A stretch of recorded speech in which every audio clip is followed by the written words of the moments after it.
언제나 신실하시네. 높은 산과 골짜기에 나의 삶 모든 계절 속 주 선하심 나를 일으키네. 다시 한번 내 상한 마음과 방황 속 내 의심과 두려움에도 주는 언제나 신실하시네. 높은 산과 골짜기에 나의 삶 모든 계절 속 주 선하심 나를 일으키네. 주의 자비하심 내게 힘할 때 내 영혼 노래하네. 아침마다 새롭고 늘 새로우니 성실하신 주님, 주 자비가 매일 새롭고 늘 새로우니 성실하신 주님.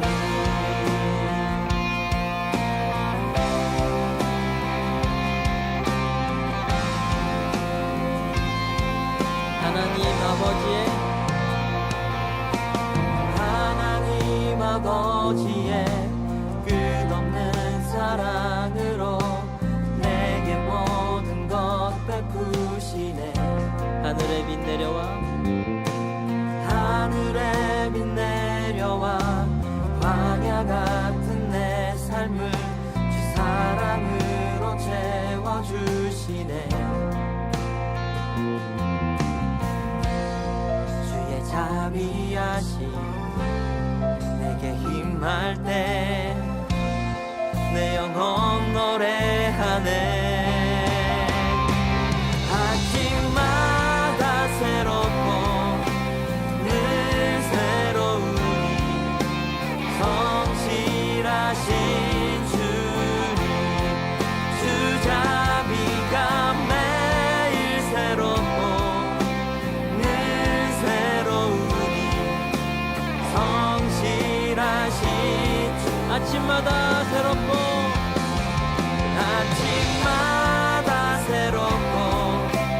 늘 새로우니 성실하신 주님, 주 자비가 매일 새롭고 늘 새로우니 성실하신 주님.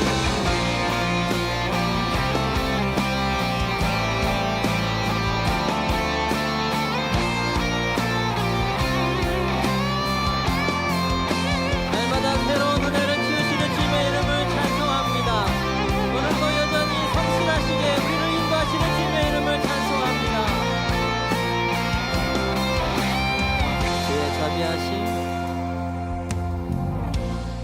주의 자비하심 내게 힘할 때 주의 자비하심 내게 힘할 때 내 영혼 찬양해.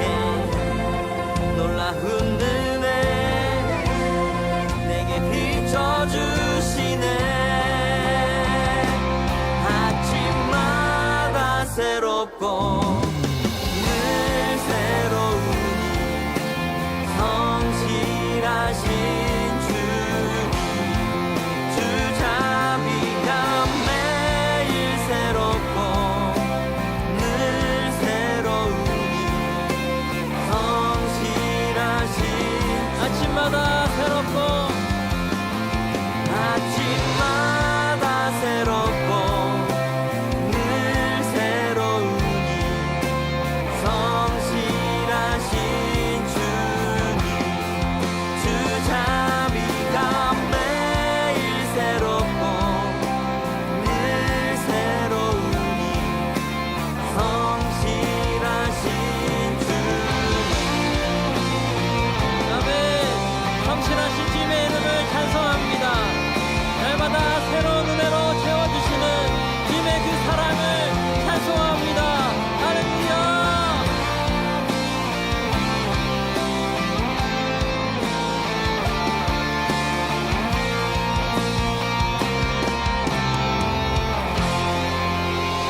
오늘도 새로운 은혜를 허락하신 주님의 이름을 찬송합니다. 주님께서 오늘도 우리와 함께 하시는 줄 믿습니다. 마가복음 7장 27절 예수께서 이르시되 자녀로 먼저 배불리 먹게 할지니 자네의 떡을 취하여 개들에게 던짐이 마땅치 아니하니라. 예수님께서 이렇게 얘기한 여자가 이 사람밖에 없죠. 신약 그 복음서에서 예수님이 다니면서 다 모든 사람들을 다 이렇게 연민의 정을 느끼시고 긍휼히 여기시고 사랑하시고 자비하시고 그런 예수님이셨는데 이 여자에게만큼은 꼭 이렇게 말씀을 하셔야 됐나 이런 생각이 들 정도로 이 여자에게 심하게 얘기를 하셨죠. 왜 이렇게 하셨는지는 여러분이 꼭 우리 오전에 성경 공부했던 저 내용을 이해하고 들은 사람들은 이게 금방 이해가 되는 말씀이에요. 그런데 이런 신학적인 배경을 갖지 않으면 이게 이제 어려운 말씀이죠. 왜 이렇게 했을까? 예수님이 괜히 뭐 한번 이렇게 떠보는 것도 아니고 일부러 이렇게 말씀하시는 것은 그 사람에게 굉장히 상처가 될 텐데 그런 여자에게 상처가 될 수 있는 그런 여자에게 이렇게 말씀하셨다고 하는 것은 주님의 그 의도, 그러니까 주님께서 오셔서 꼭 이렇게 말할 수밖에 없었던 어떤 의도를 우리가 깨달아야 된다는 거죠. 그럼에도 불구하고 주님께서는 이 여자의 그 딸을 구출해 줬습니다. 구원해 줬어요. 그러니까 결과적으로는 구원해 줬다 이러니까 그래 구원해 줬구나 이렇게 얘기해서는 안 되는 거죠. 왜냐하면 예수님이 보통 사람들이 이렇게 그 치료해 줄 때는요 직접 손을 얹어서 치료해 주거나 또는 뭐 이렇게 뭘 발라서 치료해 주거나 또는 뭐 말씀을 직접 가서 이렇게 얘기해 주거나 이래서 보통 치료하거든요. 그런데 여기 여자는 찾아가려고 생각하지도 않았고 그냥 네 믿음이 네가 가지고 있는 나를 찾아온 너의 믿음이 너를 구원했다. 너의 딸을 구원할 것이다. 이렇게 이야기하는 것으로 봐서 예수님께서 일부러 다분히 이 내용을 일부러 이렇게 이야기한 것입니다. 이 여자의 그 믿음이 대단했죠. 개들에게 던지는 것이 주인이 먹다가 남은 것을 아이들이 먹다가 남은 부스러기를 개들도 먹지 않겠습니까? 해서 그 부스러기의 복음을 내게 주십시오. 그러면 우리 가정이 치료를 받겠습니다. 라는 그런 고백을 하게 되죠. 그러니까 예수님이 이제 그 말을 붙들고 네가 그렇게 말했으니까 그러면 그 말 때문에 너의 집이 구원을 받을 거다. 이렇게 되는 거예요. 그러니까 네가 그 말 했으니까 그렇게 말을 했으니까 그 말을 붙들고 그리고 네 딸이 귀신이 떠나가고 병이 고침받을 것이다 라고 얘기한 거예요. 예수님이 직접 가서 치료해 준 거 아닙니다. 이거 잘 성경을 이해해야 돼요. 왜 그랬는지 예수님이 왜 그럴 수밖에 없는지를 여러분이 이해해야 됩니다. 그게 우리가 오전에 성경 공부하면서 우리가 저 단계를 쭉 설명을 했어요. 그게 한때, 두때, 반때, 그리고 나머지 반때, 그리고 7일에, 62일에, 한 일에, 한 일에서 한 일회가 이제 3년 반, 3년 반이거든요. 그 반때란 말이에요. 3년 반, 3년 반. 이렇게 해서 한 일회를. 그래서 이렇게 나누어져 있는 거기 때문에 가운데 십자가 지시는 그 예수님, 그 십자가 지식이 바로 전에란 말이에요. 그러니까 예수님이 활동하시던 시기란 말이에요. 그 시간. 그때 예수님이 십자가 못 박혀 돌아가시기 전이면서도 그러면서 예수님 십자가 못 박혀 돌아가시고 나머지 3년 반이 남았어요. 그게 다 누구를 구원하는 시간이에요? 유대인들을 구원하는 시간이란 말이에요. 70일회가 예수님이 오신 것은 유대인들을 구원하기 위해서 오신 거예요. 이방인들을 구원하기 위해서 온 게 아니기 때문에 이 사람은 이방인 여자예요. 그러니까 이방인 여자를 자기의 시간 안에 고칠 수가 없는 겁니다. 그러니까 이게 법칙이니까 하나님의 그 규칙을 누구보다도 잘 아니까 아무리 긍휼이 많아도 그분이 막 나서서 이방인들을 쫓아다니면서 구원할 수가 없는 거예요. 유대인들의 그 시간 안에 오셨기 때문입니다. 그러니까 예수님이 일부러라도 이렇게 얘기하는 거죠. 내 자녀들의 떡을, 내 자녀들에게 줄 양식을, 내 자녀들에게 줄 치료를, 내 자녀들에게 주는 그 구원을 너에게, 걔한테 줄 수는 없다는 겁니다. 걔라고 하는 것은 여기서 이 여자가 진짜 막 멍멍하면서 다니고 뭐 이렇게 뭐 주워 먹고 다니고 이래서 그렇게 얘기한 게 아니고 이방인을 말하는 거예요. 이방인에게 내가 온 게 아니라는 거죠. 이방인에게 온 게 아니라 70일의 안에, 다니엘서 9장에 나오는 70일의 안에 온 유대인들에게 구원을 위해서 왔기 때문에 주님은 그 이외에 이방인의 때가 아직 안 왔으니까 이방인의 때는 바울 사도가 나오고 난 다음이 돼야 된단 말이에요. 사도행전 9장 이후가 돼야 된다는 거죠. 그렇게 되기 전이니까 유대인들의 구원, 이때 이방인을 구원할 수가 없는 거예요. 그래서 이 여자에게 자녀의 떡을 개에게 줄 수가 없다, 이방인에게 줄 수가 없다, 그렇게 이야기를 한 거죠. 그래서 이런 배경을 여러분이 알고서 이 내용을 이해하게 되면 정말 주님께서 이걸 미워서 그런 건 아니었구나. 이게 하나의 하나님의 그 규칙, 법칙 안에서, 그 율법 안에서 예수님이 오셨기 때문에 이 율법을 완성하지 않으면 안 되거든요, 주님이. 그래서 율법을 모두 다 완성을 시켜야 돼요, 주님께서. 율법에 있는 거를. 그래서 이방인을 상대할 수가 없는 거예요. 율법에서는 이방인을 상대할 수가 없거든요. 잘 생각해 봐요.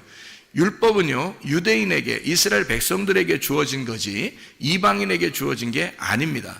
그러니까 유대인들에게 주어진 이 말씀, 율법을 예수님이 완성을 시켜놔야 이방인에게도 그것이 복음으로 간다는 거죠. 그래서 율법을 완성하고서 이방인들에게 복음이 가기 때문에 그 전에 있는 예수님의 그 시대에는 이런 수르보니게 여인한테는 구원할 수가 없다, 이렇게 말씀하시는 겁니다. 자, 이해를 여러분이 하셨죠? 그러니까 예수님이라고 하는 이분이 사랑을 온전하게, 하나님의 속성이 본질이 사랑인데, 그런데도 불구하고 이렇게 하신 것은 그 시기적으로 예수님께서 그 자기의 그 시기를 정확하게 파악하고 생활하셨다는 것을 볼 수가 있죠. 3년 반을, 그리고 십자문밖에 돌아가시고 나머지 3년 반은 제자들이 그걸 이루게 돼서 이것이 완성이 되면 그때서 이방인의 때가 이루어지고, 지금이 바로 우리에게 이방인의 때예요.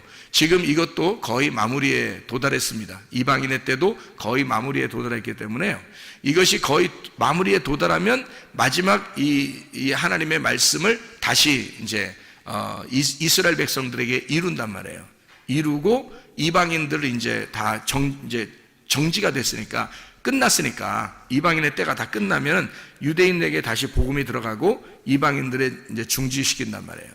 그러는 시기에 여러분이 있기 때문에요. 여러분, 보통 믿음을 갖지 않으면 사실은 주님 앞에 선택되기가 어렵습니다. 지금 시대는요.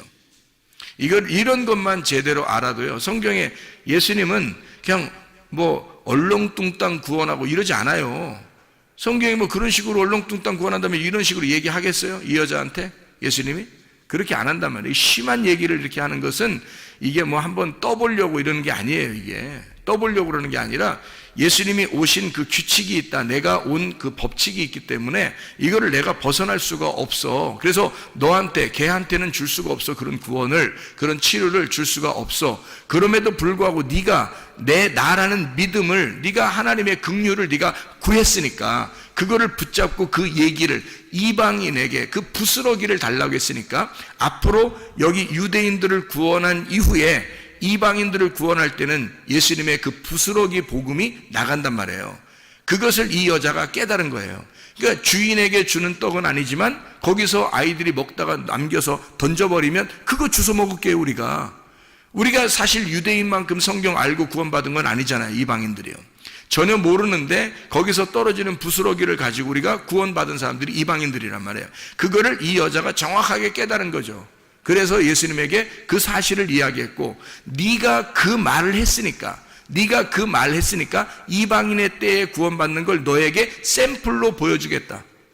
이방인의 때에 구원받는 것이 있는데 그건 나중에 올 거야. 근데 너는 지금 유대인의 때에 샘플로 이방인의 구원을 샘플로 보여줄게. 이게 주님께서 이제 이 여자에게 명령하신 겁니다. 엘리야 같은 사람이 있죠. 엘리야가 어떻게 됐다고 그러죠? 성경에서 보면 엘리야가 다 일 끝나고 집에 가서 발 씻고 쉬었더라, 이런 말 아니고, 일 다 끝나고 어떻게 됐어요? 엘리야가요? 승천해버렸죠. 그러면 원래 인간은 승천할 수 있어요, 없어요? 없어요. 에녹이라는 사람은 어떻게 해요? 하나님과 동행하다가 승천해버렸죠. 그러면 원래 인간은 승천해요, 못해요? 못합니다. 그러면 왜 그 예수님이 오시기 전에 이 사람들이 승천했죠? 샘플로 보여주는 겁니다. 예수님의 그 모습을 샘플로 보여주는 거예요. 예수님의 태어난 것은 원래가 여자하고 남자하고 이렇게 결혼해가지고 이렇게 결합해서 나온 예수님이에요? 아니면 원래 하나님이 성령에 의해서 만들어서 그냥 마리아 뱃속에 집어넣었다가 빼낸 거예요? 집어넣었다 빼낸 거예요. 그렇게 유일하게 한 것은 누가 샘플로 보여준 거예요? 아담. 첫 번째 아담이 여자 남자 없이 그냥 태어난 사람이에요. 그것이 그대로 예수님에게 두 번째 아담으로 이것을 이룬단 말이에요. 누군가 샘플, 이 그림자가 있어야 그 다음에 실제가 나오는 거예요. 무슨 말인지 알겠어요? 그래서 성경은 다 그림자라고 하는 거예요. 실제인 예수님이 여러분 안에 들어오려면 이 그림자를 정확하게 보고 파악해서 이 그림자를 여러분이 알고 실체를 받아들이면 예수가 들어온단 말이에요, 우리 안에. 그러니까 예수가 실체로 들어오잖아요? 그럼 앞에 있는 그림자는 다 뭐가 돼요? 율법이 돼버리는 겁니다. 그러니까 율법이 내 속에서 실체가 완성이 돼버리면 이 겉에 있는 율법은 이제는 다 그림자가 돼버려서 그림자는 실체를 만날 때까지만 그림자가 있는 거예요. 형상이라는 게. 그러니까 성경은 다 형상인 거죠. 뭐의 형상? 그리스도라는 실체의 형상이란 말이에요. 그러니까 그리스도를 받아들이게 하기 위해서 성경이라는 형체가 우리에게 형상이 있었던 거죠. 이게. 그러니까 이런 건 하나의 그 성경도 우상인 거예요. 그러니까 성경을 뭐 귀하게 여겨야 된다면, 아니 귀하게 여기지 말라는 게 아니에요. 제가 말하는 거 오해하지 마세요. 성경을 귀하게 여겨. 이 세상에서 그럼 성경만큼 귀한 게 어디 있어요? 그렇죠? 그런데 이 성경조차도 예수를 받아들이는 데 있어서 이 성경을 보는, 연구하는 사람들이 예수를 받아들이지 못한 사람이 얼마나 많아요. 무슨 말이냐면 실체를 못 받아들이고 이런 우상, 이런 형상을 가지고 중요하게 여긴다는 거죠. 이거는 그렇게 중요한 게 아니에요. 실체라는 예수님이 중요한 거지. 예수라는 실체, 그 복음이 중요하지 이것은 중요한 게 아니란 말이에요. 이거는 그림자예요. 하나의 이제까지 이루어졌던 예수 그리스도가 우리를 위하여 이루신 모든 사건들을 여기에 기록함으로써 이런 하나님이다라고 하는 것을 설명해 주는 거예요. 무슨 말인지 알겠죠? 그러니까 이방인의 구원의 때가 오면 수르보니게 여인 이 한 사람만 구원받겠어요? 이 여자의 그 딸만 구원받겠냐고요? 아니에요. 수많은 이제까지의 유대인들이 구원받은 것보다 더 많은 이방인들이 구원받아요. 수많은 이방인들이 구원받게 된단 말이에요. 그렇게 구원받는 것을 수르보니게 여인 그 딸을 통해서 우리에게 샘플로 보여주는 거예요. 이 여자를 통해서.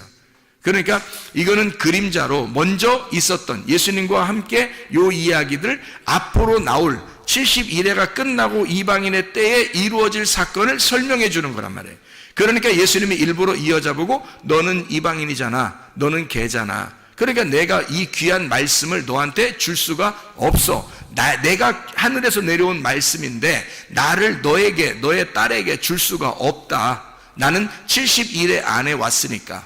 그래서 예수님이 십자가밖에 돌아가시기 전이었고 돌아가시고 난 다음에 제자들도 유대인 말고 이방인에게는 구원을 할 수가 없는 시점이란 말이에요. 그게 70일회의 마지막 시점이기 때문에 그렇습니다. 한 일회를 굳게 정한 언약이란 말이에요. 이것이. 그래서 다니엘서 9장에 그렇게 말하죠. 마지막 한 일회를 굳게 정한다. 그렇죠. 그 언약을요. 그게 그러니까 주님께서는 그 법칙 안에서 왔기 때문에 벗어날 수가 없는 겁니다. 유대인들을 구원한, 자기 자녀들을 구원하기 위해서 오신 거니까 그런 거예요. 이게 하나님께서 자기 자녀들을 구원하기 위해서 하나님의 아들이 내려오셨단 말이에요. 그리고 나서 그 안에서 예수님의 수르보니게 여인을 구원하고 그 딸을 치료하고 그리고서 밖에 있는 앞으로 70일회가 끝난 이후에 이방인들을 구원하는 놀라운 실체의 역사가, 성령의 역사가 이 여자를 통해서 그림자로 보여준다 우리에게. 이렇게 예수님이 절대 할 수 없는, 절대 치료를 할 수 없는 그 시점에서도 예수님은 긍휼을 베풀더라. 무슨 말이냐면 절대 이건 성경의 규칙상 안 되는 거란 말이에요.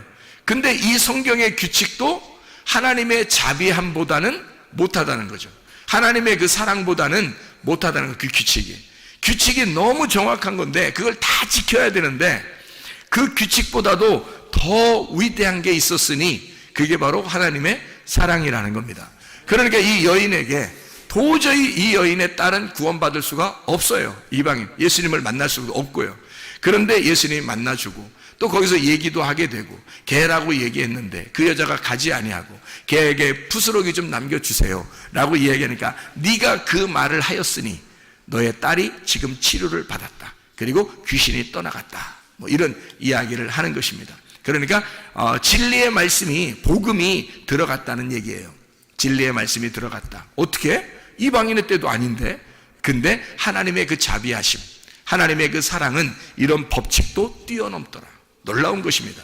이게 하나님의 놀라운 법칙인데도 그걸 뛰어넘어서 치료하다. 그럼 우리 여러분과 저는 지금 이방인의 때, 여러분과 제가 이런 성경의 그림자보다 더 중요한 실체가 우리에게 하나님의 영으로 함께 하신다고요. 그럼 그 영을 붙들고 그 영을 내 안에 모셔드리면 그 영이 곧 말씀이요 그가 생명입니다. 그럼 우리를 치료하고도 남을 것이고 문제 해결하고도 남을 것이란 말이에요. 그럼 그 주님에게 모든 것을 의지하면 살아계신 우리 주님이 역사하시지 않겠느냐. 정말 간절하게 우리가 이 여인처럼 그렇게 간절한 마음이 있느냐 하는 거예요. 다른 사람 같으면 야 걔야 나는 너한테 도저히 줄 수가 없다. 자네의 떡을 너에게 줄 수가 없다. 그러면 안 되는데 나 꼭 좀 해주세요. 안 돼. 이렇게 하면서 그냥 하면 계속 그러면요 할 수 없이 그냥 갈 수도 있잖아요. 근데 이 여자는 그러지 않았어요. 거기서 멈추지 않았어요. 그래 맞아요. 당신의 오신 것이 바로 그런 법칙으로 오신 것을 제가 압니다. 그래서 나에게 도저히 우리 딸은 구원할 수 없다는 것도 압니다. 그러나 주님 자비를 베풀어 주십시오. 사랑을 베풀어 주십시오. 나를 불쌍히 여겨 주십시오. 끝까지 말씀하는 거예요. 말하는 거예요. 그러니까 주님께서 뭐라 그래? 네가 말했으니까.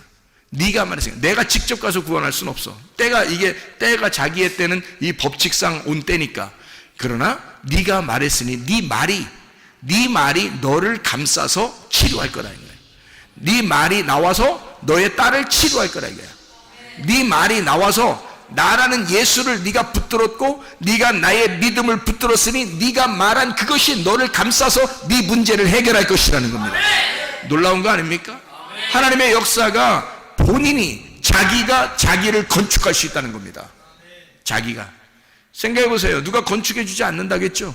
믿음이라고 하는 것을 누가 건축해 주지 않는다 그랬어요. 노아 방주? 누가 졌다고요? 노아가. 그래서 노아 방주라고 그러는 거예요. 여러분의 방주는 어떻게 해야 되는? 김씨가 지면 어떻게? 김씨 방주가 돼야 되는 거고요. 최씨가 지면요. 최씨 방주가 돼야 되는 거고요. 임씨가 지면 임씨 방주가 돼야 되는 거예요. 노아의 방주는 우리한테 필요 없어요. 그래서 아마 발견이 되지 않는가 봐요. 아니, 발견된다 할지라도 그거하고 우리하고 무슨 지금 그 안에 들어가 있으면 살아요? 안 그래요. 추운데 있대요. 추운데 이 아라라산이 추운데 그 근처에 있대요. 그러니까 지금도 그 안에 들어가 살 수는 없는 거죠. 그게 발견된다 할지라도 우리하고는 전혀 상관없는 거예요. 나의 방주를 지어야 된다는 거지. 나의 믿음으로. 그러니까 주님의 믿음을 내가 믿음으로 나의 방주를 지어서 내가 그 안에 들어가 구원을 받아야 된다. 지금 그게 이방인의 때다. 수로보니게 여인의 그 말이 방주를 지은 거죠. 그 말이 너를 감싸서 네가 그 말씀 안에 들어가 너와 너의 딸이 구원받을 것이다. 놀라운 거잖아요. 하나님의 역사는 이렇게 우리에게 말씀으로 오는 겁니다. 말씀을 했을 때 그 말씀이 나의 말씀이냐, 나의 방주를 짓는 것이냐, 내가 나의 말씀으로 그 주님을 믿는 그 믿음의 그 말씀으로 방주를 짓는 것이냐 이 말입니다. 그 방주 안에 들어가면 우리는 모든 문제가 해결되고 치료도 될 뿐만 아니라 우리의 영혼이 구원받는다는 말입니다. 아까워 더러운 영이 떠나가고 진리의 말씀이 오게 된다는 말이죠. 그럼 우리가 천국이죠. 그 자체가 천국이고 진리의 말씀이 있는 것이 천국이니까. 주님께서는 이 십계명을 우리에게 주셨을 때 하나님 사랑, 이웃 사랑이라고 그러잖아요. 그럼 하나님 사랑이 이웃 사랑으로 완성이 되면 십계명이 다 완성되는 거예요. 십계명 자체가 10개의 계명이잖아요. 10개의 계명이 이게 하나님 사랑과 이웃 사랑이란 말이에요. 하나님 사랑이 이웃 사랑으로 완전하게 되면 그러면 이게 완성이 된다는 거죠. 그래서 하나님 사랑으로만 남으면 그냥 하나님 사랑이에요. 근데 하나님이 이웃을 사랑하게 되면요, 하나님 사랑이 이웃 사랑으로 되면 완성된다. 그래서 우리 보고 뭐라 그러냐면 주님께서도 네가 하나님을 사랑하느냐, 그러면 네가 이웃을 사랑해라. 그러면 이게 성경에 사랑이 완성되는 것이다 이거거든요. 주님의 이웃이 누구예요? 나예요.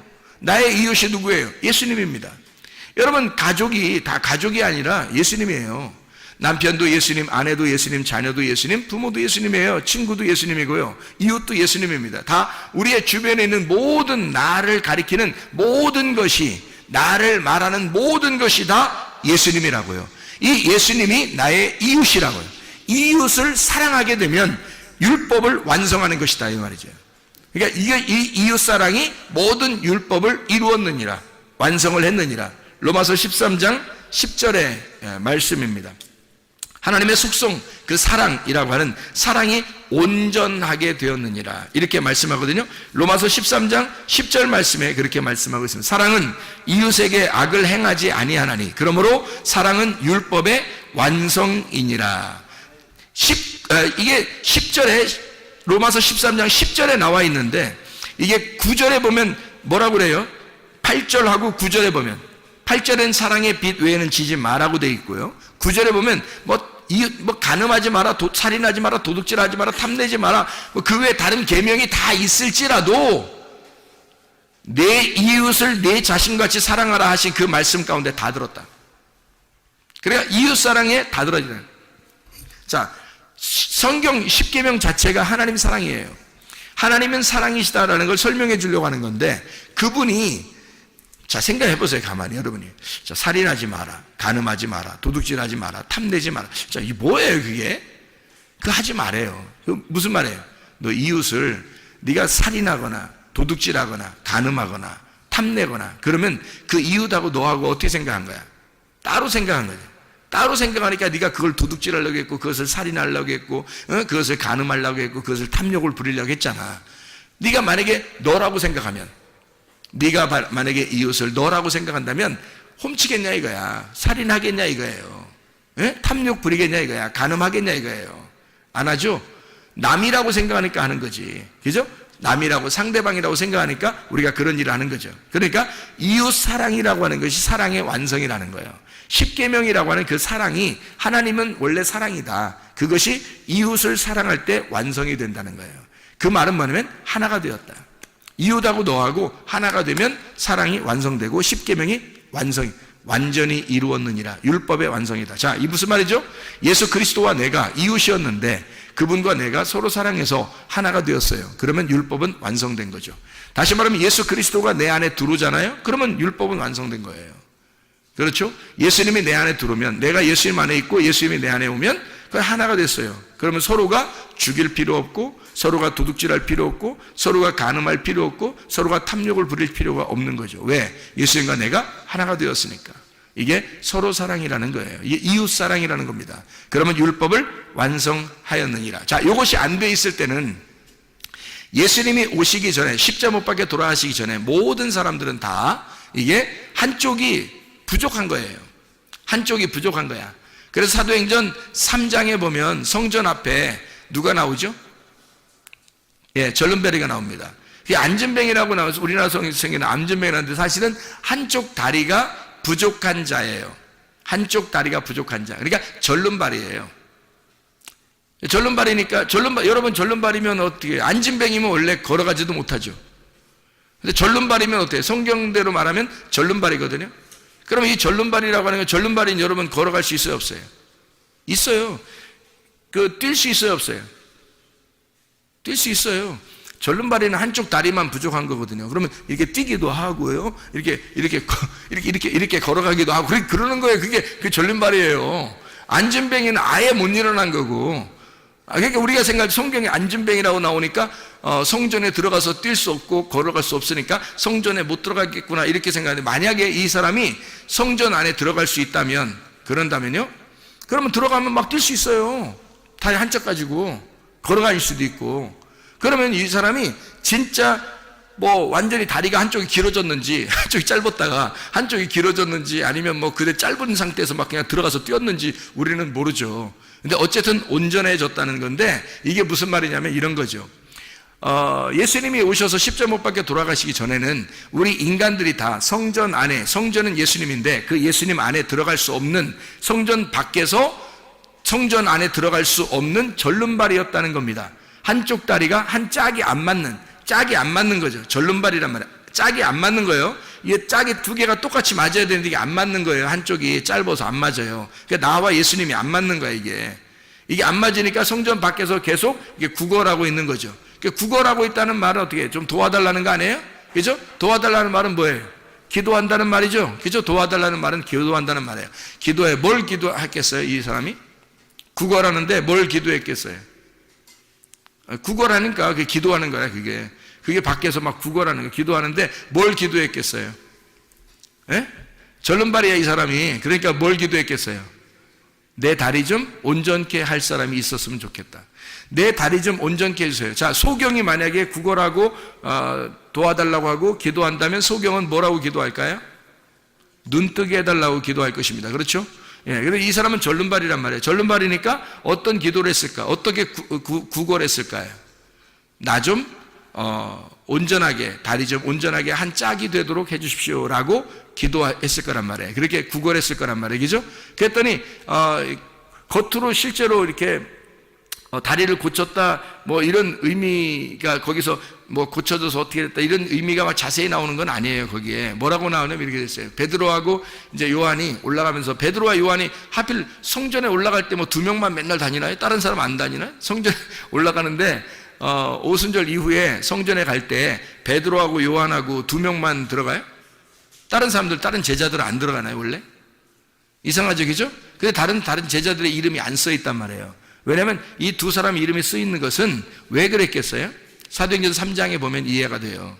이 두 사람이 이름을 쓰는 것은 두 사람이 짝이기 때문입니다. 전도할 때도 예수님이 보낼 때 누가복음 10장에 70 제자를 이렇게 보낼 때 말이에요. 몇 명씩 보냈다 그래요? 둘씩 보냈다 그랬죠, 그죠? 둘씩. 이게 짝이기 때문에 그래요. 하나님과 나라는 짝, 하늘과 땅이라는 짝, 하늘의 두 개의 짝, 이런 짝이에요. 그래서 짝을 말하는 겁니다. 그러니까 두 명이 짝이에요. 예수님과 내가 짝이에요, 짝. 하나의 짝이라고. 그래서 둘이 하나가 돼야 돼. 그래야 신랑 신부 부부가 되는 거예요. 그러면 그리스도와 내가 하나가 돼서 그게 천국을 이루는 거거든요. 부부 생활이 천국 생활이에요. 그래서 그게. 그러니까 이 짝을 이루는 거란 말이에요. 그러니까 예수님과 내가 짝을 이루는 거. 이 요한과 베드로와 요한이 둘이 이제 짝을 이루어서 올라가는 거예요. 그러니까 이 사람이 절름발이가 가만히 생각하니까 저 사람 둘은 다 짝을 이루어서 올라가는데 나는 짝이 안 맞춰서 다리가 짝이 안 맞았어. 그러니 내가 구하는 거죠. 막 쳐다보면서 당신들은 두 명이 이렇게 가고 짝이 다 이루어졌는데 나만 짝이 안 돼 있어요. 다리가. 이렇게 이야기하는 거죠. 예, 그러니까 이제 베드로와 요한이 뭐라 그래요? 우리는 너에게 실제로 겉으로 이렇게 껍질을 줄 수가 없다. 다시 말하면 금과 은, 이 성전 안에 들어가는 금과 은을 우리가 줄 수는 없다. 다시 말해 이 성전도 다 뭐다? 껍데기다. 이것도 이 껍데기야. 그러니까 내가 너에게 금과 은 이런 거 껍데기 줄 수는 없어. 우리가. 그러니까 우리는 뭘 주냐면 속 내용을 줘야 되겠어. 너에게 알맹이를 줄 수밖에 없어. 우리는 껍데기가 아니라 이 성전이라는 껍데기에 우리가 둘이 짝이 됐다는 것을 우리가 알려주러 들어가는 거니까, 그러니까 이 성전 안에 진짜 너를 짝을 맞춰가지고 들여보내야 되겠다, 우리가. 그래서 우리는 껍데기를 줄 수 없으니까 금과 은이라는 껍데기를 줄 수 없어. 그러니 내가 너에게 예수 이름이라는 알맹이를 줄게. 예수 이름이라는. 예수 말씀이라는 그 그게 진리를 네가 알아야 널 자유하게 되고 다리가 짝이 맞춰지는 거야. 그래서 내가 너에게 예수의 이름을 전달해 줄게. 예수의 이름으로 말하노니 일어나라. 그렇게 말하는 거예요. 그랬더니 이 사람이 벌떡 일어나서 가가지고 막 춤을 추고 그러는 거예요. 두 다리가 온전하게 똑같이 돼가지고 가서 춤췄다 이런 얘기가 없어요, 성경에. 이 사람이 그냥 일어난 거예요. 이제 깨달은 겁니다. 하나님의 말씀을 깨달은 거예요. 복음이 이렇게 되어 있었구나. 예수가 십자가 못 박혀 돌아가시기 전에는 짝이 안 맞춰져 있는 한쪽만 오신, 한쪽의 다리만 가지고 오신 그런 예수님이었는데, 내가 불구였는데, 그런데 주님이 십자가 못 박혀 돌아가셔서 예수의 이름이 온전하게 되셨구나. 짝이 되셨구나. 그러면 나는 이렇게 누워서 이렇게 있을 수가 없지. 내가 이렇게 주저앉아 있을 수가 없지. 내가 일어나 성전 안에 들어가 뛰어놀고 찬양하리라. 이렇게 돼버린 거예요. 이게 믿음으로 일어나게 된 거죠. 그러니까 예수의 이름이 오게 되고 그가 믿음으로 일어나게 된 거예요. 예수의 이름을 줬는데 일어나라 했는데 안 돼요. 나 못 일어나요. 나 언제부터 여기 앉아 있는데 내가 못 일어나. 이렇게 하면 돼요, 안 돼? 안 되는 거예요, 이 사람 이거. 예. 거기서 예수의 이름을 너에게 주노니 일어나라 하니까 이 사람이 스스로 일어난 거예요.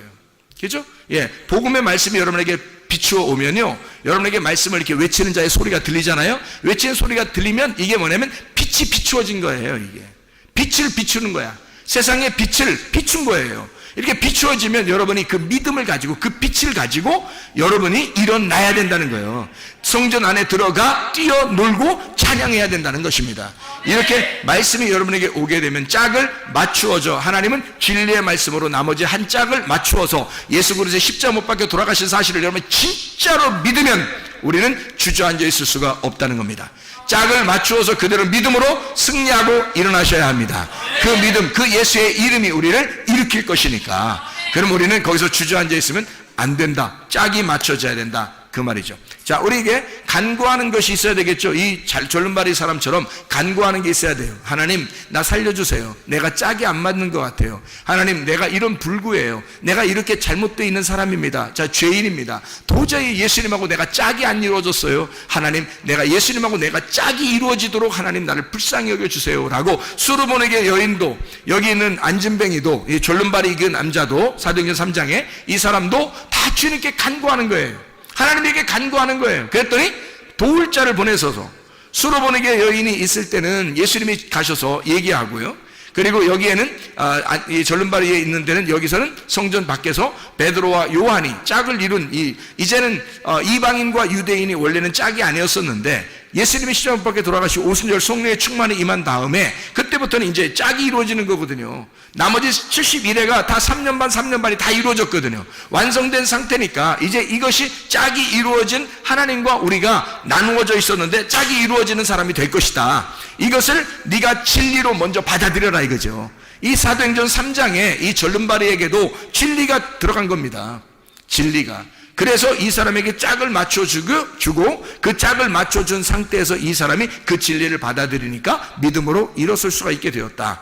이것은 주님의 짝이에요. 하나님의 말씀이라고 하는 이 말씀은 그래서 이 다리에 두 개 다리가 절름발이었었는데 한 짝을 이루는 71회가 완성되면 우리의 모든 짝이 다 맞춰져. 그리스도가 신랑이고 내가 신부가 돼서 하나의 짝이 맞춰지면 온전한 다리로 살아갈 수밖에 없는, 짝이 이루어진 상태로 살아갈 수밖에 없는, 그분은 신랑이고 나는 신부인데 둘이 하나가 되는, 주님이 내 안에 내가 주님 안에 있는 서로 하나가 된 삶을 살아갈 수밖에 없다는 거죠. 그게 진짜 믿음이라는 겁니다. 그러니까 저쪽에 예수님이 계시고 내가 여기 있어서 주님을 믿어드리는 게 아니에요. 그건 믿음이 아니라는 겁니다. 근본적으로 예수님이 내 안에 내가 예수님 안에 있는 것 그 자체가 하나가 된 그것이 믿음이라는 거예요. 그래서 주님 앞에 기도하는 거예요. 기도해서 주님께 응답받고 주님께 응답받아서 하나가 되면 주님의 자비를 베풀 거 아닙니까? 하나님이 우리에게 자비를 베풀 거 아니에요. 그러면 우리의 문제거리를 해결하면 주님이 나와 하나가 된단 말이에요. 하나가 되면 하나가 된 사람이 풍성한 사람이에요. 그러면 이 풍성한 사람이 또 그 말씀을 나눔으로써 자비를 베푸는 거예요. 그걸 뭐라 그러면 구제라 그렇게 말하는 거죠. 그러니까 기도해서 하나님 앞에 기도해서 예배가 성공돼 하나님을 만난 사람은 구제가 반드시 일어나야 된다는 거죠. 하나님이 우리를 구제하기 위해서 예수님으로 보내서 우리를 구제하셨죠. 그러니까 구제하셔서 우리가 그 기도에 응답, 하나님께 막 구했더니 이스라엘 백성들이 애굽에서 막 구했더니 모세를 보낸 거예요. 구제하신 거죠. 하나님이 모세를 보내신 것이 구제입니다. 그리고 이 죄인들, 우리 같은 이런 죄인들에게 예수 그리스도 메시아가 오신 것은 구제하신 겁니다. 하나님이 우리에게 예수를 보냄으로써 우리를 구제하신 거예요. 그럼 여러분이 받은 구제는 뭐예요? 여러분이 받은 구제는 뭐 구제 옷 뭐 이런 것 있다던데 그 구제 옷을 받은 거예요. 그 옷이 의의 옷이란 말이에요. 그리스도의 옷, 의의 옷을 우리가 구제받았어요. 하나님으로부터 구제를 받았단 말이에요. 그러면 여러분이 가진 것은 뭐예요? 돈을 가지고 있는 거예요? 진짜 지식을 가지고 있는 거예요? 아니면 뭐 이 세상에 좀 잘 사는 거 이런 걸 가지고 있는 거예요? 뭘 구제받았다고요? 그리스도를 구제받았다고. 하나님에게 우리가 나 죄인입니다 라고 하는 사람이, 그렇게 간구하는 사람에게 하나님께서 우리에게 예수라는 구제품을 주셨다고요. 예수라는 분을 우리에게 내려주시니까 그 구제를 받은 내가 이 예수를 다른 사람에게 전달해 준다는 거, 이 전달해 주는 걸 말씀 선포라고 그러는 것입니다. 내가 간구했더니 하나님께서 응답하셔서 예수 그리스도가 내게 오셨단 말이에요. 하나님께서 나에게 구제하신 거죠. 그러니 나는 이 구제를 받았으니 내가 많이 풍성해졌어요. 풍성해진 내가 이 풍성한 예수 그리스도를 다시 다른 사람에게 구제하는 것이죠. 이해하겠습니까? 그래서 구제는 곧 기도요, 기도는 곧 구제라는 얘기죠. 예배가 구제고 구제가 예배라는 거예요. 그러니까 구제와 예배와 기도는 같은 것이란 말입니다. 예수 그리스도를 너희가 받고 예수 그리스도를 나누어 넘겨주라는 겁니다. 네가 받은 예수를 넘겨주라는 거예요. 이게 복음의 말씀이라는 거예요. 그래서 우리는 기도하는 것과 말씀 전하는 일에 전무해야 하는 것입니다. 여러분, 예수 그리스도가 여러분에게 뭘 해요? 좋은 걸 주고 싶어 하셔요. 예수님이 우리에게 좋은 걸 주고 싶어 하신다고요. 이 솔로몬에게 여자는 진짜 받을 수 없는, 자격이 없는, 시간도 아직 되지도 않았던, 이 여자는 정말 구원받을 수 없는 위치에 있는 사람이었다고요. 그런데 불구하고 하나님의 자비가 발동하면, 하나님의 사랑이 발동하면 뭐든지 해줄 수 있는 거예요. 네가 말한 그 말이 너를 감싸고, 너를 감싼 그 말이 너의 딸을 구원할 것이라는 거죠. 이것은 하나님의 놀라운 자비입니다. 왜냐하면 제가 성경을 알고 성경 이거 쭉 연구해 보면 말이에요, 예수님이 도저히 이렇게 이 여자를 구원할 수가 없어요. 그 기간에는 이거는 성경에 율법적으로, 율법 안에서 오신 예수가 그렇게 할 수가 없도록 법칙이 그렇게 돼 있단 말이에요. 그런데 예수가 그 법칙을 깬 거예요. 어떻게? 자기가 깰 수는 없으니까 네 말이 이 법칙을 깨버릴 거라는 거죠. 네 말한 것이, 네가 말한 그 말씀, 믿음의 말씀이 이 법칙을 깰 거라는 거죠.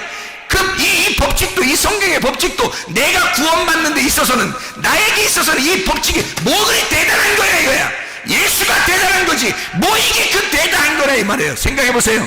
예수 그리스도에게서는요, 그가 이런 법칙 안에 와서 자기는 그 법칙을 충실하게 이행하여 율법을 완성해야 되지만, 그러나 이 여자의 말이 나의 법칙도 깰 만큼, 이 세상의 창조 때부터 말이에요, 성경의 창조 때부터요, 이 세상의 모든 법칙은 다 깨지고 온 겁니다.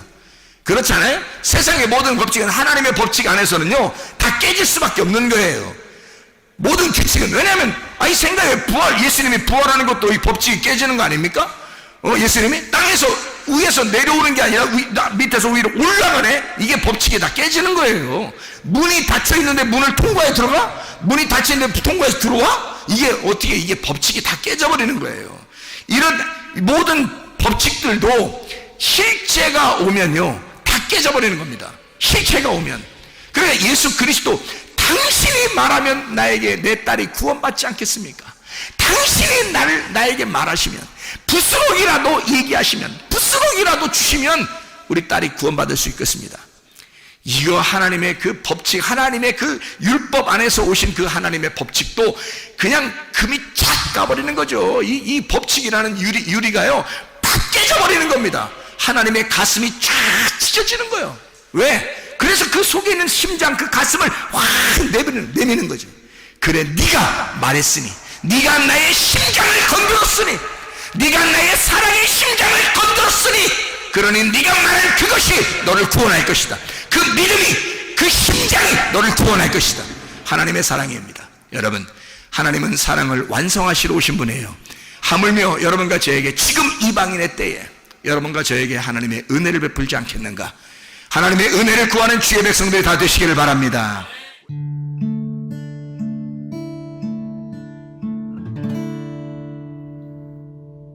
내 속에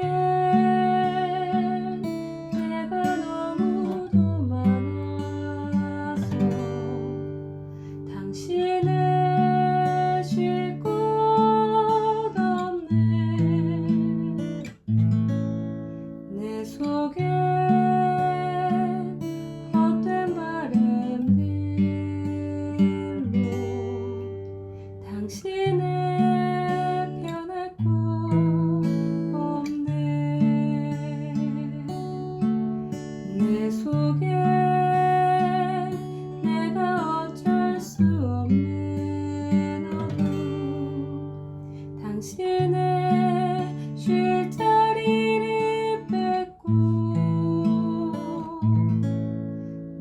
속에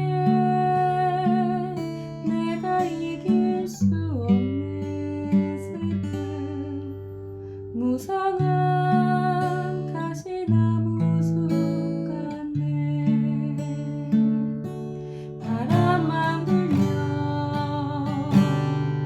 그 메마른 가지 서로 부대끼며 울어대고 쉴 곳을 찾아 지쳐 날아온 어리새들도 가시에 지며 날아가고 바람만 불면 외롭고 또 괴로워 슬픈 노래를 부르던 날이 많았는데 내 속에 내가 너무도 많아서 당신의